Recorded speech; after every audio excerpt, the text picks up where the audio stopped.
Hello, world. What is up? Welcome to Build at Home. I'm your host, Matt Forte, and I'm coming to you from my home, as is presumably our next guest, perhaps. I don't know. We're going to find out in a second. Before we kick things off, though, it's been really hard, I know, for everybody these days, with so much going on and really easy for important stuff to get lost in the noise. But I've been making mention of the millions of children that are losing the healthy meals that they depend on as the coronavirus closes schools nationwide. NoKidHungry.org has a plan to feed them, which is great. But we just need your help and your support. I just checked out the website myself, and they're up to over 336 million meals that have been missed. So again, I know things are tough for a lot of people, but if you're watching this at home and you happen to be in a position to give back a little bit, take a look at NoKidHungry.org. Very amazing cause, and worth your time for sure. All right, let's get to the show because I have an awesome guest joining me now. You know him as Assistant Special Agent in Charge, Jubal Valentine, on the hit CBS series FBI. Tonight, you can catch the season 2 finale featuring yet another crossover event as Chicago PD and FBI mash together for some super Dick Wolf goodness. Folks, please welcome the always awesome, the great Jeremy Sisto is here. Jeremy, how you doing, man? Good. How are you? I'm doing all right, man. Hanging in there, figuring out what Yeah. normal is now. I think like everybody else around the world. How are you holding up, man? How's the Yep. quarantine going? It's all right. It's all right. We're starting to get some. We go in and out of having some structure with my kids, and that's Yeah. kind of the key. It's kind of having to manifest that sort of feeling that there is sections of the day that are dedicated to one thing or another, and not just a free for all. But Right. we do well on some days and not well on others. That's the thing I've heard a lot of people say. I've read a lot is that figuring out some semblance of a routine is really important right now. And, we're all trying Yeah, to figure that out. Sounds like you guys are on your way to figuring out what that is as well. How are they we're handling? trying. Yeah. How are they doing with the homeschooling and all that stuff? Are you facilitating a lot of that? What's that journey been like? It's been more fun for me than for my kids. My son's okay with it. My daughter does not like to work with me. She's very social. She likes to have her friends around her, and that kind of motivates her. To have me there, kind of, it just feels like an extended homework fight that just lasts the Oh, entire day. But I'm learning things that really? I probably should have learned a long time ago. I didn't really know what pie was. I thought it was very sexy in that movie Pie. It's not nearly as sexy in real life. It's just it's the circumference. You know what it is, right? Yeah. It's the diameter, the difference between the diameter and the circumference. That's it. You know, I thought it was a mystery that was. it's fascinating now because as you're saying that, I'm realizing that I thought I knew what pi was. I just knew the number pi, the significance of pi. But if someone, Yeah. twisted my arm, I could not give them a definition quite like that. So I do see value in your That's education. what. So that's what it is. At least that's what my daughter's learning, is that it's the difference between. I was like, I thought this was like the answer to the universe, a number that went on forever. There was no specific, but Yeah, maybe I don't know. Maybe that everything they teach in fifth grade is very, simplistic. All right. the Revolutionary War stuff, civil Yeah. rights. There are just little lumps of information that in some ways make things that were not quite as significant seem like the most significant thing. But anyway, it's been interesting kind of for me relearning certain bits of history from the perspective of somebody trying to explain it to a fifth grader. Had they like glossed over anything in the book, and then you were like, pull them aside, and like, I'm going to tell you what really happened because they're giving you the cliff notes here. Like, I'm going to let you know how this went down. Like, has that happened Oh yet? yeah, yeah. Yeah, But for it's sure. but it's I usually have them talk to their mother. I'm like, this section you should go talk to your mom She's about smarter this about because this I don't stuff. think Yeah. that's 100% right. It's Yeah. wild, man. I was just I'm reading. trying to. One thing that I am doing that's been enjoying. Oh, Yeah. sorry, No, no, talk no. to you What were you before. gonna say? What were you There's doing? one thing I've been trying to do that's been kind of strange and fun is right when this whole thing started, I enjoyed reading to my kids, and so I thought, oh, I'll read on my Instagram account, the Yes. Instagram TV thing. And I was like, well, what can I read? And I called my agent, and he's like, you have to get rights unless they're 100 years old. So I Googled, the public domain books, and the first one that came up was Little Women, which is a book that I read her for many years. And Oh, that's awesome. and so I've been reading that a chapter a day on Instagram TV, and some people seem to really find comfort in it at the end of their day, and it's created kind of an interesting sort of meditation for me as well. Yeah, I caught that. I thought that was really fun and amazing that you were doing that. And I saw in the first one that you mentioned you were going to read a little bit and then pass it off. You had a friend or somebody in mind who was I'm going to like take I'm over. I'm greedy. I started enjoyed it too much, and then and I That's also it. called my friend. I called my friend, and I just kind of reading her voice. She didn't seem super jazzed about it. I could be Got reading it. it wrong, but by the third chapter, I was like, I want to do this myself. Now I'm 9 chapters in, and I finally looked at how many chapters there were, and there's like 47. I literally So googled this, it. Yeah, it's like how many chapters are there? so so it'll be another like month or so. But I think that's kind of an interesting thing to have going during this Yeah, thing. which is actually also, as we're hearing, potentially the perfect amount of time to kill. So, like, that's exactly what you need to do. You mentioned in the first one that you've done, I almost said episode, but whatever you want to call it, the first installment, you had mentioned that Yeah. you had not yet had a chance to see the film. That was a week ago. Have you Mm. found time? Have you seen the movie yet?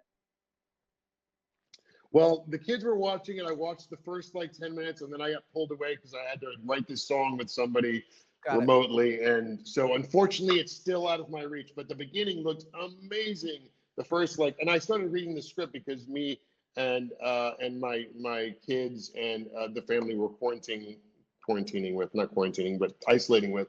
I have two kids, and so we did a few scenes from Little Women and filmed them. The kids were playing the roles, and so I read this part of the script too. And yeah, the way she chose to sort of tell the story of how it was written, Yeah. and going back, I thought I was so Yeah. I'm still very excited to watch the Yeah. film. No, it's a good one to have on the to-do list. It's a really good movie for sure. One of the Mm. best last year. The last thing I'll ask before we get into the show, because I want to talk a lot about tonight's episode and how you've been on the show. But you did recently the voice in Frozen 2, and I'm just curious, well, if your kids were excited about that, if that was cool to them.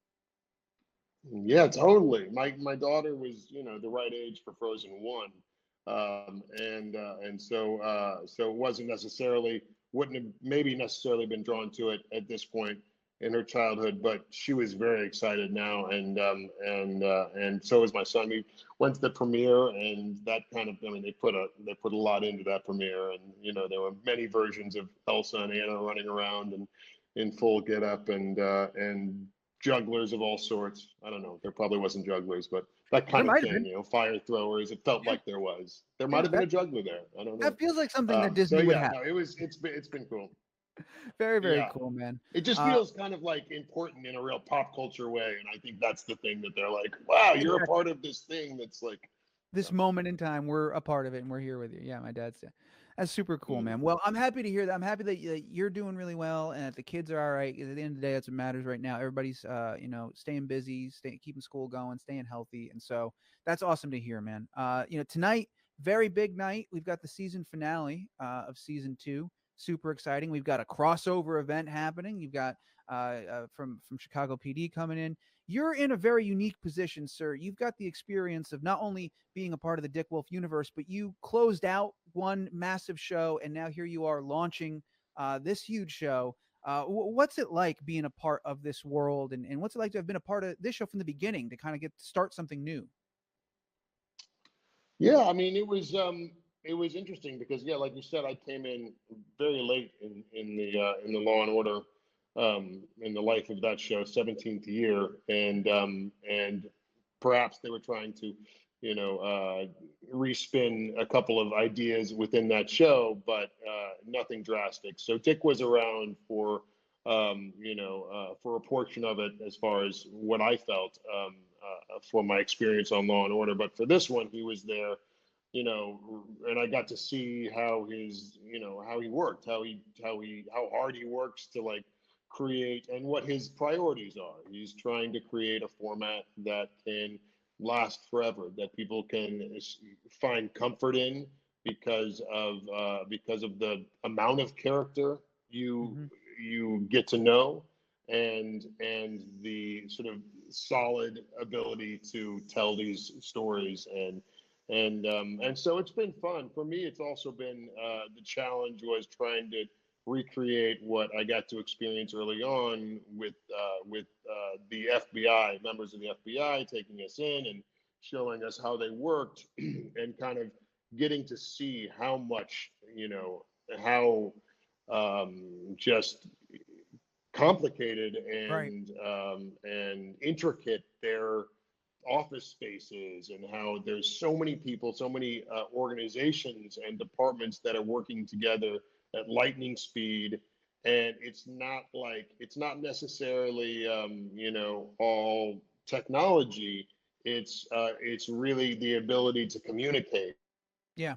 I'm And always so I fast. felt Oh, like sorry. that's a fun thing. Yeah. That Well, was no, it. I'm sorry. I didn't mean to cut you off. I'm No. always fascinated by that part of it because I've gotten a chance to talk to a lot of people from Chicago PD and the Chicago world there, and almost everyone, universally, whenever I talk to someone who's worked on one of these Dick Wolf shows, is they've taken time and they've had an opportunity to go spend like days with real world like counterparts to what they're going to be doing. So how long did you get to hang out and observe the FBI? Was it one day? Was it a couple of days? Well, we went into the office one day, and then we went to the bar they go to and hung out with them. But I became friends with a couple of them, and so see That's them awesome. periodically. Yeah, so I've got friends that are FBI agents. Which actually, the girl who plays Kristen Ebenet, her longtime boyfriend now she met on that first meeting with the Wow. FBI. He's an FBI agent, so we have a real sort of intimate kind of feedback, from each episode. And yeah, I mean, what they do is pretty amazing. And it's an entire, it takes over his whole life. Yeah. So he can be sitting at dinner and he gets a call and he's like, "Excuse me," and he has to go decide whether or not somebody can be let into the country based on a few facts. And the Nice. repercussions of a decision like that Yeah. are huge, and yet he has to make that call and come back to dinner and finish. So yeah, it's an intense gig. What are you as an actor, as somebody who has to go and then create a realistic portrayal of this guy's story and life? What are you looking for when you only have like a day and a night at the bar? Like what kind of things are you trying to pull out of that or observe? Do you have specific questions that you go in and ask? Like how do you get the most out of that? Depends. I haven't. I did play one person that's still alive in a war miniseries called A Long Road Home, and Hmm. I found that extremely challenging. Way too much pressure for me. This, on the other hand, was yeah. There was a guy that was based on that my character was based on. Yeah. JV, an amazing dude who has my role in the FBI in the New York, one of the New York offices, and but to me it wasn't that's not Dick's thing. He's Right. not trying to create, he's trying to create a world. And so I always knew that, coming into this is a really cool device for a plot driven Yeah. TV show. And it's funny now that we're in such a difficult time. There's so many people who lost their jobs and don't know what's going on, and looking at unemployment, trying to figure out how they're going to that it really is right now that I see how important an hour of entertainment can be for some Yeah. people, and not like it's going to change their lives, or but I think it's helpful. And I think that's always where Dick's coming from. He's like, how can I get into people's living rooms, get into people's lives, and provide something that really is an escape, and Exactly. really Yeah. does make them feel somehow more firm in their lives. Yeah, and I think that's a quality of all of Dick's shows is that they are people escape into them, they get lost in them, and he's also very famously straddled this line between creating those worlds that you can escape to, but also creating fan favorite characters. Like the characters, they never really take center stage. Their story doesn't overshadow the main story in the episode, but he finds ways to weave those things in there. And does like really cool tricks with that. I've talked to a bunch of people, like I said, they all tend to create their own backstories because you get a sprinkling of it on the show, but they fill in the blanks and color in the lines themselves. Have you done that at all with Valentine? Have you like thought of like some of your own little details that are just for you that help you in a scene that you carry with you that haven't been on screen? Well, how it actually worked was, we had the co-creator of the show, Craig, who sort of moved on fairly soon, into the first season, and Hmm. we found and had somebody else was there as the head writer. And that's how it's going to go with a show like this. You're going to have multiple sort of people in that position. And so, although Craig had a really deep, long backstory for my character, knew exactly where he was from, all this stuff, I was a little hesitant to take on too much just because I kind of had a feeling that this is how these things work. Yeah. And you have to be flexible in this Interesting. kind of, it gets really hard if you, and Dick is honest about this, if you step into this situation not understanding the aim, then you're going to be fighting against the stream. Yeah. And so that's why little things like I decided to have a pencil, and that's become my like conductor thing and stuff like that. I knew, okay, that can stick because it's not gonna. The truth of the matter is, if on an episode they want to focus on me, and they also have a storyline about an ex drug dealer, that's when they're gonna be like, you know what? Let's give him this bit of backstory. And if I'm coming at it like, nah, I didn't understand. That wasn't a part of my character. It's gonna like stop up the Yeah. whole thing. I'm actually excited that you brought up the pencil because one of the things that I found in doing some research and looking around, I'm sure you're aware of this. The pencil has its own Twitter account. Do you know this? That's That right. fans He's very have funny fallen in too. love with. Yeah, the pencil guy's great. It's just, what is that like when you make a decision, a character decision like that, and now months later, years later, whatever it is, you see people out there love it so much that they've created an entire personality around it and created a Twitter account for Valentine's pencil. It's cool. I mean, my chair just You fell all right? apart under me. Yeah, it's all right. As long as you're all right, man. It's just no, it's good. It's kind of a mystery. You don't have no idea what that was, but something in the room just fell. Yeah. Anyway, no, I think that's a testament again to like just being on this kind of show where the audience they fall in love with the characters and so yeah, that I honestly was not when I picked up a pencil. The pencil was there, so the prop guys have to get as much credit, and so it just I like to have props, you know what I mean. Yeah. So anyway, so it's definitely fun when any Yeah. choice you make is kind of accepted and people love it. It feels like some kind of The acknowledgement. So yeah. the other thing I saw in digging around was there was I don't know if I could say lengthy debate, but there was an awful lot of discussion around the earbud that is often seen in your ear. Like, why does it switch sides? Did they make him wear it? Is it a hearing aid? These are all actual questions that I found Oh, in the fan community. So I that's wouldn't be funny. doing my job if I didn't bring them up. What is the earbud? That's a solid question. Solid question. Actually, I switch ears Mm-hmm. because I spend all day with it in the right ear, Okay.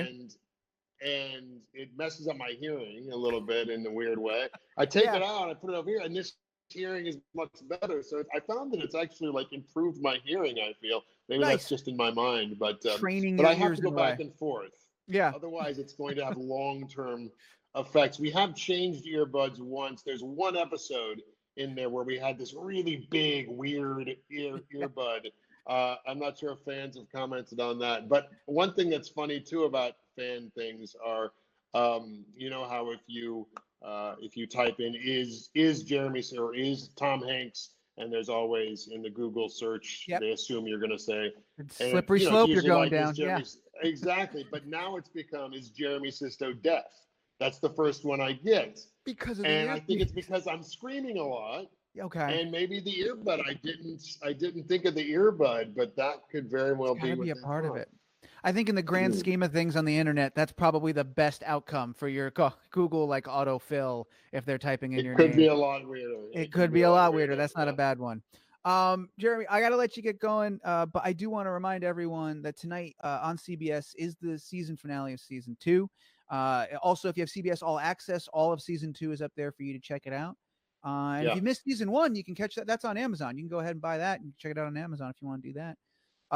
But also, as we started the show, for those watching at home, I mentioned nokidhungry.org. I just want to mention that again.